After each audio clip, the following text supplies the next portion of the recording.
Welcome to Trader Talk, where we dish out the latest Wall Street buzz to keep your portfolio sizzling. I'm Kenny Polcari, and I'm coming to you live from the Yahoo Finance headquarters here in the heart of New York City, a global hub where deals are made, fortunes are built, and the next market move is always just around the corner. Coming up, I'm going to share my thoughts on the midterm elections. I'm going to chat with my very good friend Rich Ducat, and I'm going to share my orecchietti con ragu bianco. It's delicious. You're going to thank me later. Now, let's jump into my big take. As we approach another 2026 United States midterm election, the buzz is loud. Congress is already in flux. Policy uncertainty rising. Portfolios are twitching. But here's what most investors miss. When it comes to the stock market, midterms are usually background music. They're not the main act. Historically, the period leading into the midterms tends to disappoint. In the 12 months before the election, the S&P 500 has averaged just about a 0.3% return, well below the long-term average. Investors get jittery because they don't know which party is going to control Congress and what policies might pass. Uncertainty spikes, and markets don't like that. Meanwhile, the year after the midterm often paints a much different story. Over the decades of data, the S&P has averaged double-digit gains once the political verdict is in. Here's the catch. It's not the winners or the losers of the vote that moves markets. It's the removal of uncertainty. The tickers don't jump because Party A gains Senate seats. They move when investors can stop asking, what if, and start asking, what now? Once that question gets answered, direction becomes clearer and capital starts flowing. For investors, this cycle means just one thing. Don't trade based on which way a red wave or a blue wave might go. Trade based on how your holdings perform once the dust settles. Keep your eyes on policy levers that affect your sectors, not the switchboard in Washington, D.C. Pick companies with strong fundamentals that thrive in any political scenario. Use the upcoming noise as a reminder to rebalance, not panic. The bottom line? Midterms are noisy. They feel important, but they're rarely the driver. If you want a real edge, focus on execution, earnings, valuations, and macro trends. The election is a signal, not a strategy. Joining us today is a very good friend of mine, Richard Ducat, coming all the way from Chicago. He's the lead market technician at Schwab Network. With over 2 decades of self-directed trading experience, Rick specializes in technical analysis, charting, and market strategy across stocks, futures, and options. He's a chartered market technician. He holds an MBA in finance, and he's an expert in think or swim, and think script coding, bringing a rare mix of technical skill and real-world trading insight to his analysis. Rick's ability to break down complex market moves into clear, actionable takeaways makes him one of the most trusted technicians and names in the business. Please, ladies and gentlemen, join me in welcoming Rich Ducat to the conversation. Rick, how are you? And thank you for joining me today all the way from Chicago. Kenny, it's a pleasure to be here. I would add that orecchietti is one of my favorite pasta shapes as well, little ears, But I would say, too, that, it's been a pleasure to join you here on the other side of this video conference thing for once. Yeah, listen, I do a fair amount with Schwab TV every once in a while, and every time that I do it, they always got Rich on the other side who's analyzing after what I'll talk about a stock. I'll talk about it broadly and in general, and Rich will then take it to the charts, and he'll show you what's good about it, what's bad about it, where's support, where's resistance, and all that stuff, a little bit of what we're going to talk about today. But first, let's talk about kind of government policy risk, right? And quite honestly, government policy risk, we're right in the middle of government policy, a government shutdown. And yet the market seems to be looking through that, right? Anyway, how budget, how debates, how tariffs, how the shutdowns create sudden shocks for traders, even more so than long-term investors. So let's talk a little bit about that. Yeah, you're exactly right, Kenny. And it's kind of funny almost how little the government shutdown impacts so many people in day-to-day life. until it does impact you. You know, it can change very quickly here. And we've seen so much legislative risk. And when I say that, I'm not referring to any kind of political outlook or any kind of personal opinions. What I mean is, though, that this is a time of great change in this administration. A lot of things are happening, the trade war, the tariff situation for so many sectors. We had a GOP budget bill that had major changes to many sectors here. If we look at our chart that I have pulled up here, you don't need to be a technician to see when the big, beautiful bill passed on July 4th, because you could just look at the effect on the healthcare sector. Companies like Humana, HCA, Molina, they got absolutely trounced during this situation here because of large cuts to Medicaid. You know, that this government spending on the healthcare sector faced severe reductions here. And these companies, that's a big part of their business. As we said, too, about the price shock types of events, they can quickly rebound as well. So it's a tricky environment right now, Kenny. Right, but put that screen up one more time, because I want to go over that drawdown, that big drawdown that you see in all those names. That was April, am I correct? That was not Liberation Day, excuse me. Liberation Day was in April. That was the April early of tariff announcements here. What we're looking at is the day that the GOP budget bill actually passed. You know, that was a July 4th, so that wasn't an actual trading day. But the sharp move to the downside happened when the market reopened here. It's done some of these very significant changes to, you know, the way the government treats certain sectors. Yeah, I think it's very interesting. So let's talk about the sector shakeups, not only just healthcare, but kind of the other things and what policy changes, how they can move entire industries overnight, actually, whether it's healthcare, whether it's energy, whether it's technology. Oh, yeah. I mean, some of the other ones are the solar industry. That's a pretty easy one to identify as well. Big shakeups to companies like First Solar and Enphase. They took some hits as well. But as we said, once again, once the news kind of shakes out and things get reestablished here, they can often find their footing once again. One of the most recent big shakeups here was the expiration of all those electric vehicle credits we saw recently. So we saw this flurry of buying as people rush to kind of take advantage of these credits here. So it kind of remains to be seen what's going to happen next time. It's like to use a car analogy, it was like a boost of nitrous oxide that made everything go really fast for a short time. But now that we're out of that fuel, I mean, what happens next now to this kind of fledgling industry that hasn't established itself the same way as the legacy automakers? Did you see what, speaking of that, just because a quick aside, did you see what a number of car dealerships did when that EV credit was expiring? They decided to buy the car. So they took advantage of the credit. And then if I came in the week after or the week after that, when the credit was really no longer available to me, it became available because then they just cut the price of the car by the $7,500 that they took the credit on. I thought it was actually very ingenious that, as we were moving into that final days of that credit, that's a bunch of car makers, auto dealerships, decided to take advantage of it. I thought it was very interesting how they did that. It's always funny, even well-intentioned rules, people figure out the best way to work with them here. So you see things like that, kind of perhaps these somewhat unintended consequences here. But yeah, a major shakeup, as we said, too. And, government, has been such a major role, too, as well. We've seen this situation here where we've seen the government start to take a much more active stake in on some of these companies. If we look at our charts once again here, big stake, 10% stake in Intel, investments in MP Materials, LAC Lithium Americas Corporation here. Once again, it's pretty easy to see these points where the government started making these big stakes in these types of companies. So let me ask you a question, because that's a whole other conversation. Where do you stand on that? Good, bad? Should the government be in those sectors? Should they not? Should they be out altogether? Because listen, when I think of it, especially in this case, and talking about rare earths and technology, I actually think some of it is national security. The same way oil is national security, right? I think that this, we're right on the edge. And so in my mind, investments in things like MP Materials, which is all about rare earth, I think it's rare earth mining and production. Is it not MP? I believe so. It's that general type of It's in that space, right? I actually agree that I think it's okay for the government to kind of dabble their toes in that space, because I think it's national security.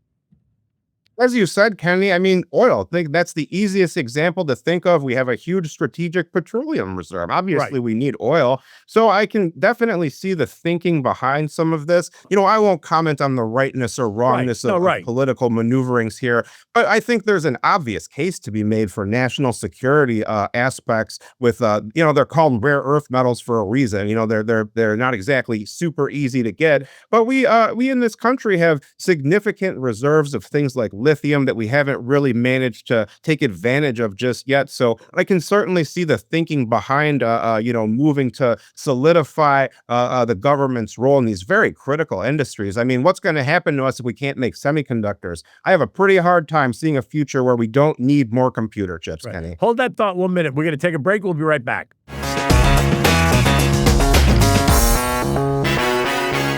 Let's talk about the rare earth thing, because you're right. The U.S., by the way, has a lot of rare earths, and a lot of them apparently are in Alaska, a place where there's not really easy to mine. Plus, you got the conservationists, and you got all the policy, and a lot of it's on federal lands, and so it's going to be difficult. But we do have them. But now to this point, last week, President Trump made a $8.5 billion deal with Australia to try to diversify away from who? From China, which in my mind makes perfect sense, because once again, we've allowed ourselves to become too dependent on one country for a range of things. Right. So I mean, to me, it's an obvious problem. It's. Oh, I don't know if you know this too, Kenny. My brother-in-law is actually running for U.S. Congress. Like I did not know that. He's probably the favored candidate for the Illinois 8th district seat. So boy, let me tell you how much money he asks for. Yeah, right. It's yeah.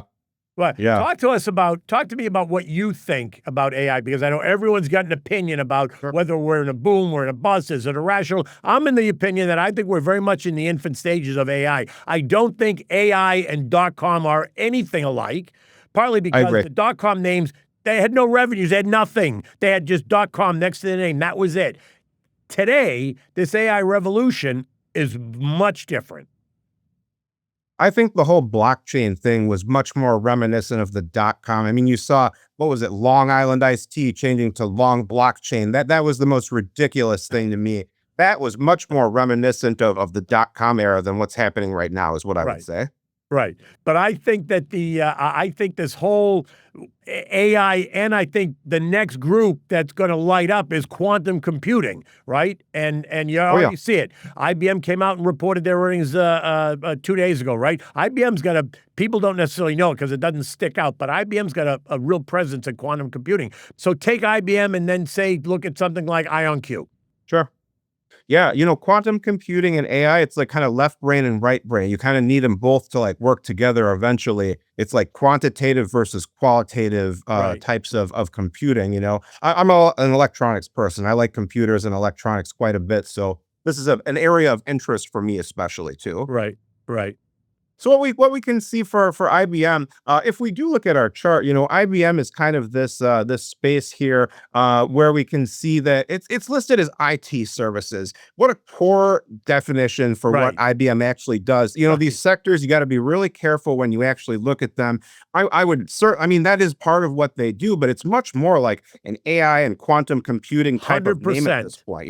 Yeah, so when you look agree. at the rest of this sector, I mean, it's kicking everyone's butt in that area here, like Gartner and Infosys and Cognizant, those types of companies here. Really, it might be more accurate if you look at this next chart to compare them to Oracle, Microsoft, IBM, Amazon, that type of group makes much more sense together based on their forays into this whole new space that we're trying to work in here.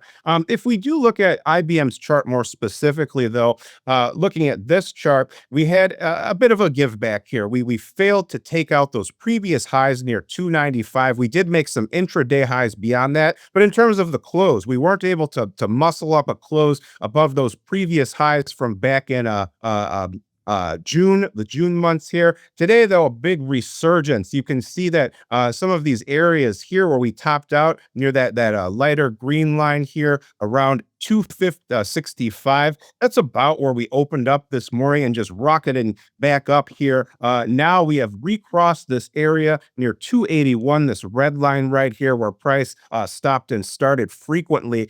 So now we can see that we are perhaps going to make another run up at those highs that we established recently. We're, moving upward in this name here. Really one that you wouldn't want to forget about or overlook at this point here. It's kind of the sleeper hit of this sector.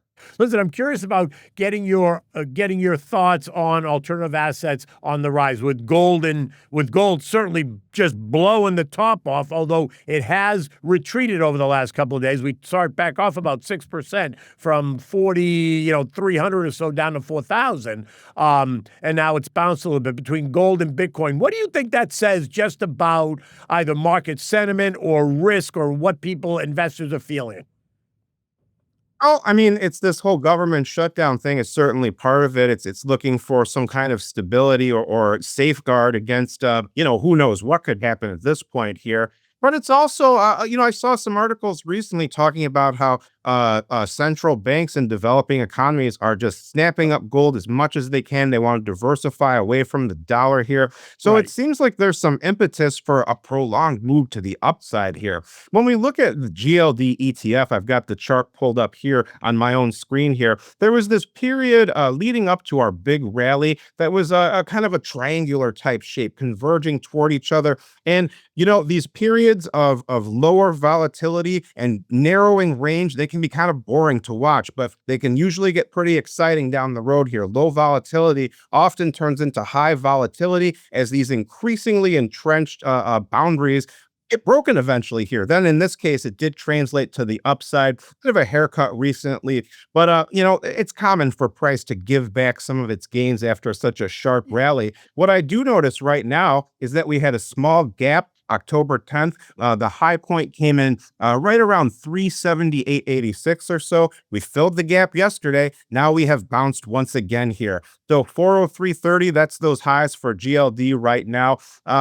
We were just there recently. It's certainly not out of the question we could retest them shortly here. Bull flag, bull pennant type of behavior is what I see here. Yeah, I think that move in gold after it broke out, where it broke out, went in a straight line. I got to tell you, while I love the fact that it did that, I kept saying it's overdone, it's overdone, it's overdone, and it kept going higher and higher. And then it finally, just the other day, broke, and we saw it pull back, a good 6% very quickly. It happened quickly, and I'm not necessarily surprised it happened as quickly as it did, because when they get so stretched like that, that's typically what happens, whether it's gold, whether it's an individual name, whatever, right? Okay, so let me ask a question. Where are you looking next? What sectors and what setups do you think that investors should be aware of, whether it's healthcare? Listen, I think healthcare has been an underperforming sector. I think that's going to be a sector to watch.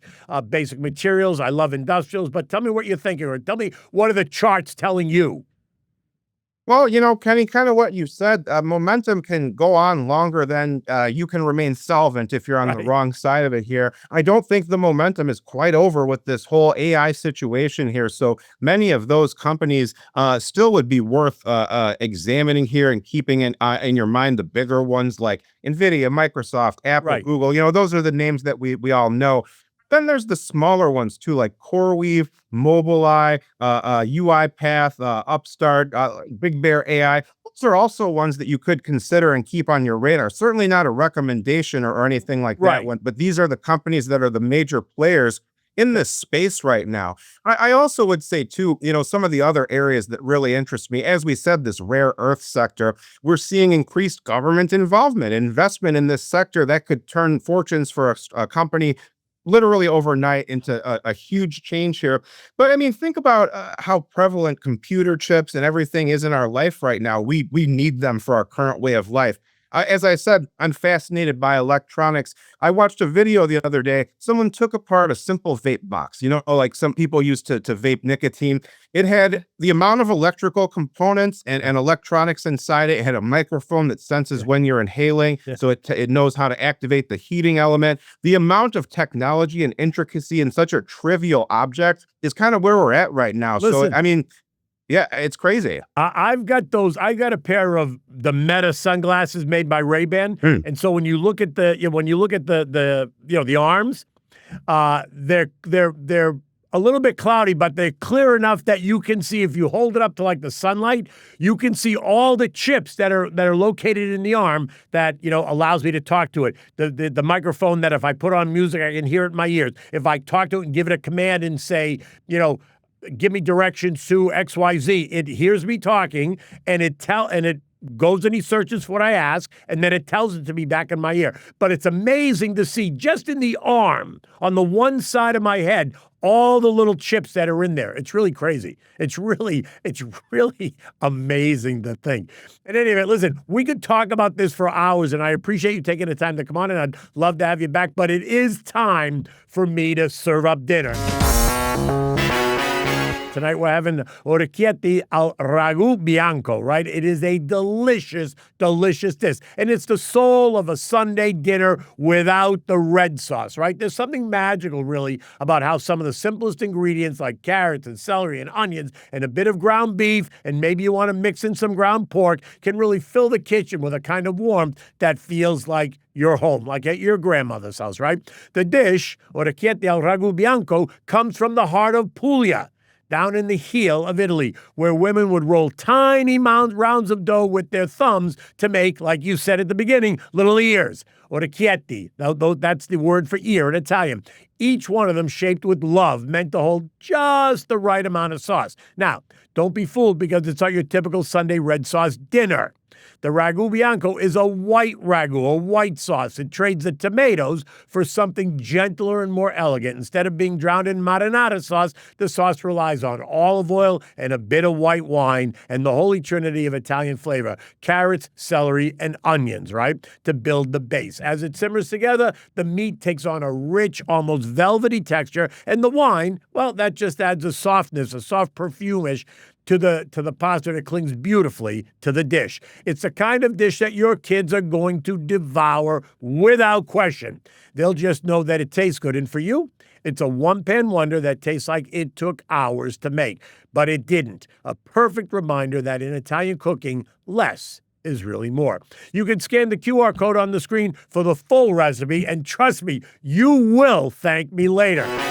That's a wrap for today's Trader Talk, but the conversation continues. Subscribe on Apple Podcasts, Spotify, Amazon Music, or wherever you get your podcasts. You got questions or topics that you'd like me to cover, you can email us at tradertalk@yahooinc.com because I'm always listening. Look, until the next time, stay sharp, stay disciplined, stay in touch, and take good care.